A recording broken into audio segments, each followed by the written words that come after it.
We were sitting here on the couch one evening and Ring Neighbors notified me of some activity. I pulled out my phone and there were multiple houses that evening that posted videos of this woman stealing packages off their porch.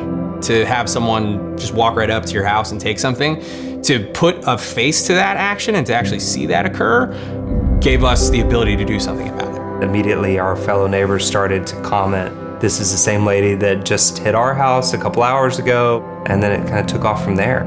Very shortly after that, the police arrested her and went into her apartment and found hundreds of unopened boxes.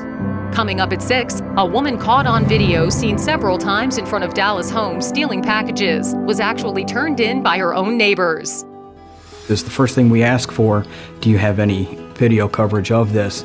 That's the greatest tool to be able to take as law enforcement and be able to turn over to a prosecutor to be shown in court. Definitely sharing information with neighbors, even if it is just social network, would be a huge difference. It can only help that connectivity, everyone watching out for each other. The way it brings everybody together and sharing of information and incidents is almost instantaneous. Nowadays, the game has been completely changed. Everyone wants to make sure that their neighborhood is safe.